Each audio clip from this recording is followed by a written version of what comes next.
Punggawa prayekna budenda mangarah mamrih mangla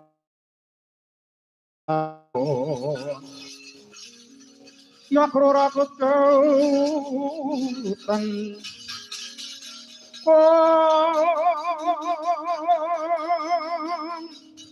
mreh mamutara gunta buksala damrasa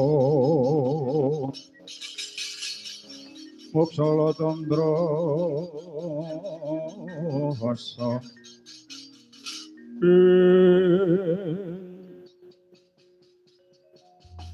Paman Patih wonten dawuh nggih wis kasembadan nggonku sowan ana ngarsaning Kanjeng Rama ana kayang Suralaya inggih kersanipun kados pundi Raden dawuh Rama kulun Bathara Guru kasembadan sedyaku jumeneng dadi lelananging jagat ingsun kudu bisa nyirnakake Werkudara wisanggeni Antasena apa dene si Janaka mula kang saka iku dina iku tak jaluk ketapna Wadyabala Tunggul Malaya wigati goleki sing jeneng aran Werkudara wisanggeni Antasena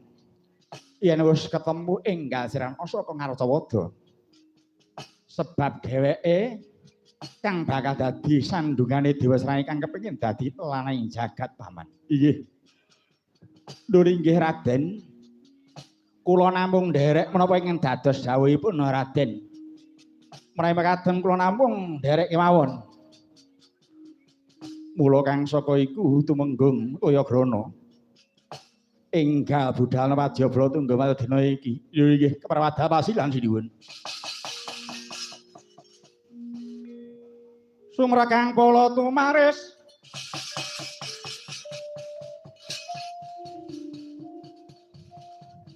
budhaling Prawadyabala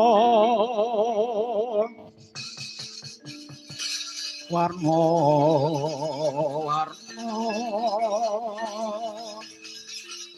usanane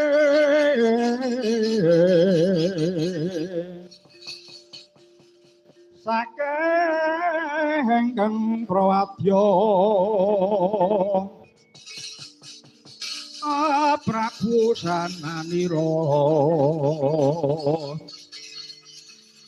arane rame gumuruh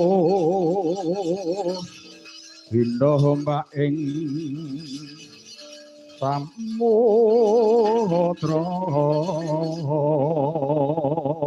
kapiyarsa swaranipun